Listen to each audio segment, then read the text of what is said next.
Yo, what's going on, guys? It is Foxy98 here, and welcome back to a brand new video for you guys today on my channel. Today we are back with F1 2016 Career Mode Season 4 Part 13, I believe this is now, for the Belgian Grand Prix. And thank you ever so much for tuning in for today's video and tuning into the channel. We are here. We've got a lot of upgrades actually that have come in. We've got, we did make our upgrade for the chassis weights, however I forgot to show that part. Force India have made 3 upgrades, and Renault have also made an upgrade. But if you do enjoy today's video, don't forget to click that like button. It shows that you support this series, and it really does. I really do appreciate it. And don't forget to subscribe to my channel as well, as that also means a hell of a lot to me. But as you can see in the drivers' standings, after last race, which you haven't seen, I highly recommend you go and watch it so you can catch up with how the series is going. Lewis Hamilton has now closed the gap between me and him. The gap is now 31 points in the drivers' standings after he took the win in the previous race. In fact, I think Lewis Hamilton's won the previous 2 Grand Prix. Yes, was it? He won in. I don't know if he won in Hungary. No, he hasn't won the previous 2 Grand Prix. He won in Hungary, and then he won in Silverstone. So not quite back to back. I thought it was back to back, but I realised in Hungary actually Nico Rosberg won that Grand Prix. But as you can see, we are now getting on with the practice programs for this Belgian Grand Prix as we look to try and make this Ferrari even powerful. Even more powerful and even stronger, as we are about to be heading, of course, to our home race, which is next, the Italian Grand Prix. So we definitely want to be strong in the Italian Grand Prix. So getting these resource points is definitely very, very key for future races. As you can see now, coming into the bus stop chicane here on the qualifying simulation run, all is well for us, and we're going to come through, and we are going to set the purples live. We just do the practice programs, and we just get on with it. So they're just kind of there, really to show for. But a little bit of news is coming in from Formula 1, and I need to actually it'd be probably a good idea if I actually set them and got the article up. But it is shown that Pascal Wehrlein will be going to Sauber, apparently. Now, of course, Wehrlein is a Manor driver at the moment, but there has been a lot of talk, and that Pascal Wehrlein will be switching from the Manor team to go to Sauber, which is it's weird, dude. Like, I honestly did not expect Pascal to even think of going to Sauber. Like, he deserves a better seat than that. But as you can see here, we've got a brand new rival, and that is from Nico Rosberg is now our brand new rival. But if I just quickly go onto the little column here, and I'm just going to have a look at it. So it says here that he may be an outsider for one of the Manor seats in 2017, but Rio Haryanto's F1 hopes have been dealt a major blow after Energy Company announced they were ending the... Okay, so that's something completely different. But if you are a Rio Haryanto fan, it's not likely that he's going to get a seat. So I've literally just read this article right now. But Pascal Wehrlein is set to join Sauber. It says here, Pascal Wehrlein switched for 2017 to Sauber, is back on and reportedly now close to completion. Mercedes have agreed terms with Sauber for their junior driver to join the Swiss team, with the deal set to be formalised in the forthcoming days. With Valtteri Bottas set to be named as Lewis Hamilton's new teammate, it is announced likely this month that will be Felipe Massa's, obviously, hence why Massa's going to come back. But just that news as well, Rio Haryanto's main sponsorship, now I don't know how to pronounce it, has actually ended their sponsorship with Rio Haryanto, which means that his chances of coming back into F1 for a brand new season and to return have been dealt a major, major blow. So there are 2 things that have come in from Formula 1 today. Wehrlein is on the verge of completing a move to Sauber, and also Rio Haryanto's return is very, very unlikely after what happened after his sponsors have ended the sponsorship deal between them. So unless he can find some sponsors and get some finances, we will not be seeing the return of Rio Haryanto, which a lot of people want to see. The people think that he's got some talent, and I can agree with that. But anyway, into qualifying we go. The first 2 sessions were wet qualifying sessions, and in Q3, as soon as the session started, it was still a little bit damp and a bit moist on track, and the DRS had only just been enabled. However, I went out at the very end of the session, and it was a lot drier, and I ended up going a second quicker than everybody else and snatching pole position for the Belgian Grand Prix. But yeah, so guys, that's going to be it for practice. Excuse me, and also for qualifying. That's all the F1 news, and I'd like to hear what you think about the F1 news as well in the comment section down below. But until then, guys, let's get into the race for the Belgian Grand Prix. With that then, let's run through the grid order. It's Ferrari in pole position then, with Sebastian Vettel starting alongside. Looking down the rest of the grid, we have Hamilton, Verstappen, Daniel Ricciardo, and Perez, Rosberg, Bottas, Massa, and Carlos Sainz, Alonso, Kvyat, Nico Hülkenberg, and Button, Palmer, Magnussen, Esteban Gutierrez, and Roman Grosjean, Haryanto, and Wehrlein. Marcus Ericsson and Felipe Nasser starts from the back of the grid. Now it's almost time to lights out, so let's go down to the track. Alright then guys, as you can see we're on the grid here for the Belgian Grand Prix. Now of course since Q1 and Q2 were wet qualifying sessions, of course the tyres that we're meant to be starting on are in Q2, which means of course since it was a wet qualifying in Q2, it means we get a free choice of tyres. So what we're going to be doing is we're going to be going to the one-stop strategy for today's Grand Prix. Only going to need to take that one stop. We're going to be pitting on the first lap for the soft tyres, and then we're going to be pitting on the, then we're going to be making the switch to the medium compound tyres, and then we're going to be taking the mediums to the for the end of the race. So as you can see then, we are beginning our formation lap, as we always do. And we're going to be getting these tyres and brakes and everything up to temperature, ready for the lights out. But as you can see, we're on the grid here for the Belgian Grand Prix. Everyone around us is going to be starting on the soft tyres. We've got 5 red lights and it is lights out. There we go for the Belgian Grand Prix. It's another good start from us. It's another shocking start for Vettel again. That Ferrari cannot get off the line and he is going to be swamped into last source we go. But for us, it is all good. We are in the lead. Hamilton jumps up into second place. Vettel down to third. Ricciardo going to fight him in fourth place. But we are nice and clean here as we're going to make the charge up Eau Rouge. Here we go. Can we get this nice and sorted? We can indeed. And Lewis Hamilton is just too far back to make a move. We actually make a little bit of a mess on Eau Rouge, but it's not too bad. We can cope with this one. We've got some yellow flags in the background and we're going to have a look why Hamilton closing on us. We've got Julian Palmer's out of the race. We've got Gutierrez out of the race. And we've also got Felipe Nasr out of the race. So a triple retirement all ready to start this Grand Prix off here as we're coming around the end of the Kemmel Straight. And Lewis Hamilton very, very close to our rear diffuser right now. But let's go and see what that crash was at the start of the race here, because there was a big crash. It involved 3 drivers. So let's have a look here. So there's 3 wide going up Eau Rouge. This is not going to go well here. Oh, the Sauber's gone into the... Oh my God, he's just gone flying into Narnia. Okay, that was pretty big. Let's go and have a look at that then from Julian Palmer's point of view. So he's coming up to the charge towards Eau Rouge, trying to go down the inside of Gutierrez, and he's been tapped by Nasr, and then, oh, that just sent him into... Oh my God, there's more flipping in the background. I think that Sauber has just gone into Narnia and backwards. Let's go and have a look from Nasr's point of view. So Palmer's trying to go up the inside of Gutierrez into Eau Rouge, and then Nasr just comes in, and he makes contact, and then they both hug. They go set into flying, and Gutierrez goes flying, and even... Okay, that's...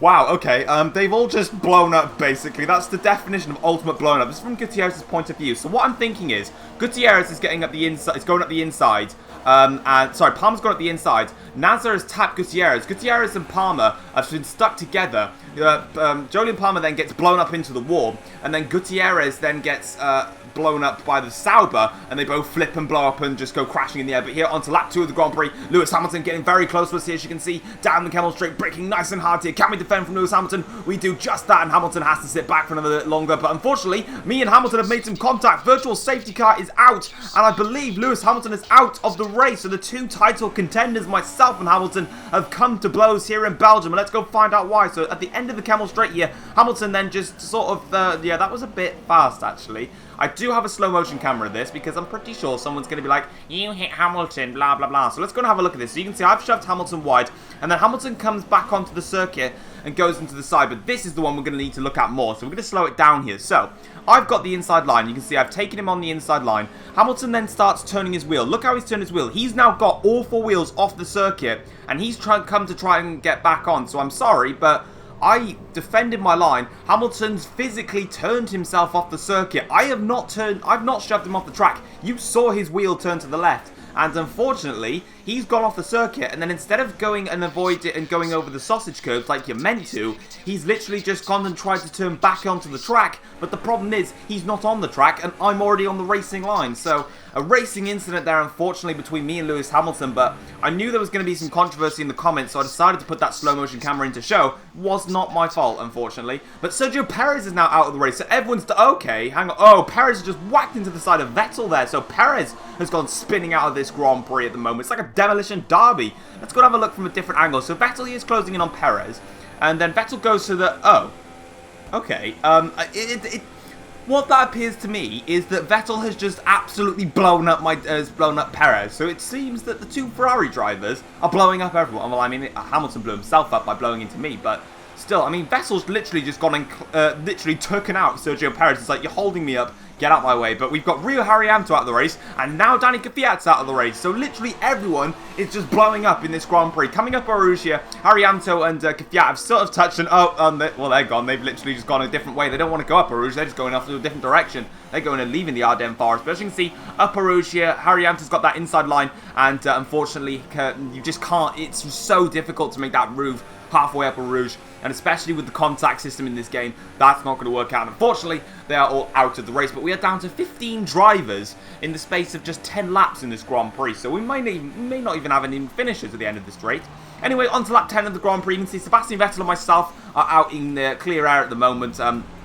However, my tyres have now gone off, and it's time to make our pit stop. But luckily, we did manage to take the soft tyres the 10 laps that we were meant to, which means that we only need to take the medium compound tyres 12 to 13 laps, I believe it is, which is only 2 to 3 laps longer on a much durable compound tyre. So the one-stop strategy is looking like the best way to go, and we're going to be nice and clean. So as you can see here, coming out of the pits now, Vettel is going to take the lead of the Grand Prix, but he will come into the pits, and he will put on a set of mediums as we join just behind, Nico Rosberg in the Mercedes car. So obviously all is looking well for us at the moment. On to lap 15 of the Grand Prix, and the track is starting to get a lot more overcast, and Sebastian Vettel has closed in on us now after he's made his pit stop onto medium compound tyres, and things are not going quite to plan for me. Unfortunately, Vettel seems to have really upped the pace here on these medium compound tyres. He seems to like them more than I do here, and Vettel may even go for it here into Eau Rouge. 2 Ferraris side by side into Eau Rouge. Here we go. We're going to defend from Sebastian Vettel, but super close and super tight there.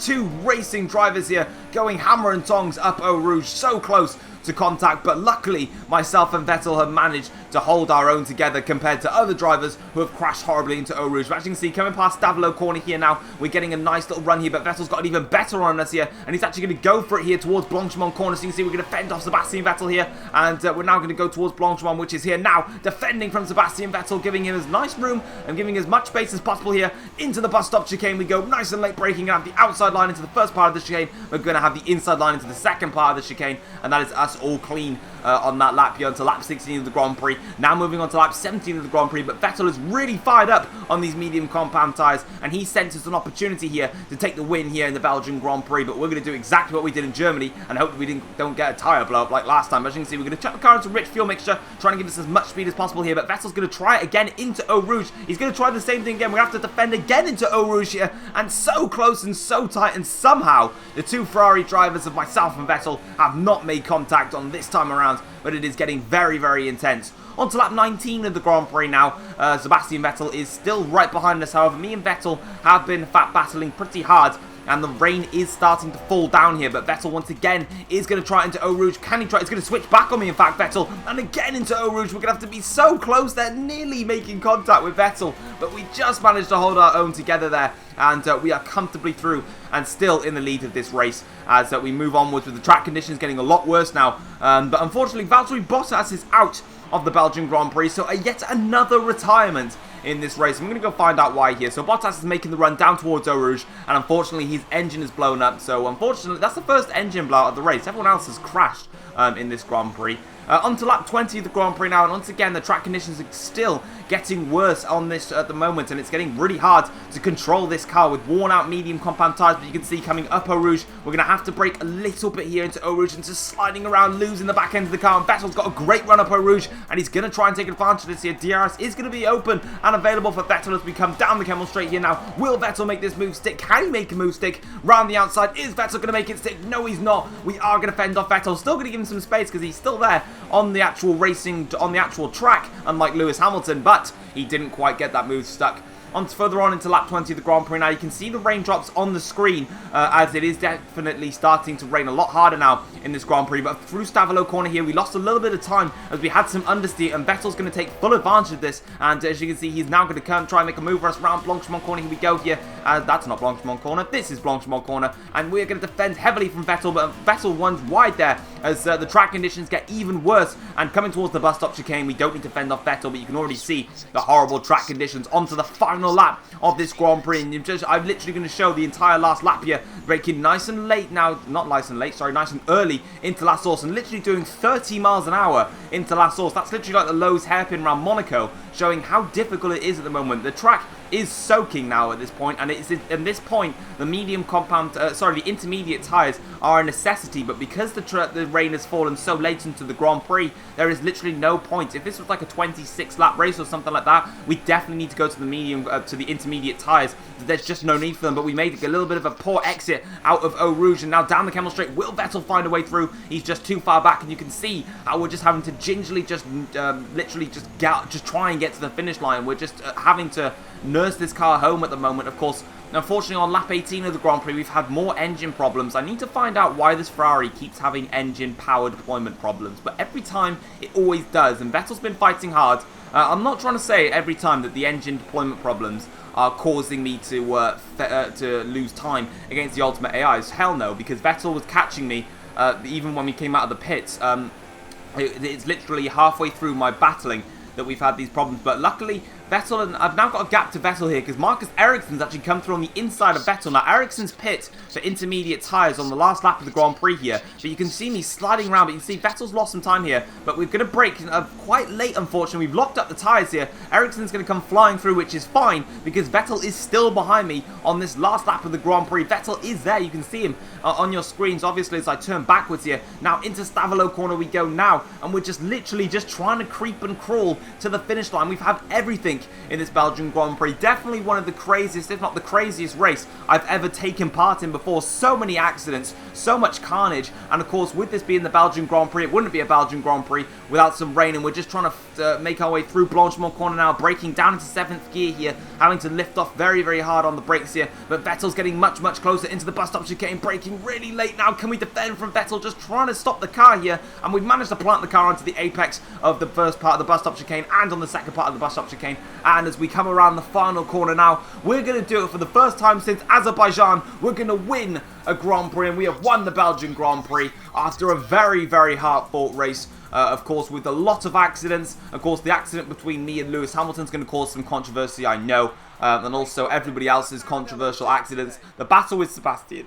Excuse me, I've literally got hiccups all the time at the moment, every time I record, but Vettel was very, very fast in the Grand Prix. But if we're going to talk about these things overall, like we always do, of course, the first stint, of course, Hamilton drove off the circuit and then tried to drive on, hence why he made contact with me. Lots of other contacts, lots of other drivers exploding everywhere around. But this was definitely the craziest race I've ever driven in my entire racing, in my entire time racing F1 2016. Pit stop went okay onto the medium compound tyres. Vettel was a lot faster on the mediums than he was on the soft tyres. I was quicker on the softs. Vettel was quicker on the mediums. He gave me a very hard-fought challenge, some great scrapping, especially going up to Eau Rouge. We did that like 3 or 4 times, maybe even 5 times. I don't know how me and Vettel didn't collide up Eau Rouge, but we didn't, and we managed to keep it nice and fair. And also then the rain fell down on that very last lap. It fell, I believe, from lap 19 out of 22 is when the rain started to fall, and it really took effect from lap 21 onwards. But there's the full classification. We beat Vettel by about 0.4 of a second,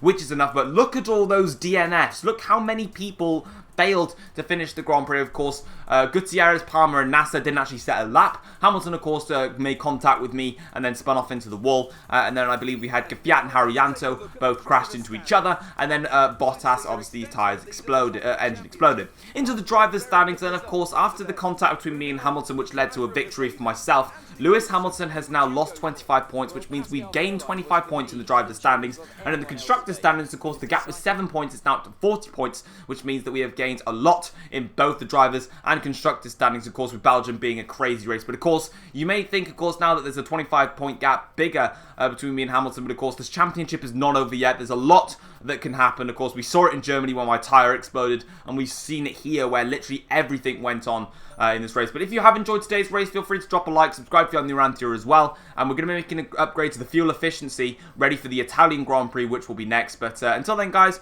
hope you enjoyed it. Thanks for tuning into my channel. Please like, subscribe, and I will see you all next time for the Italian Grand Prix. Take care all, have a great day. Peace!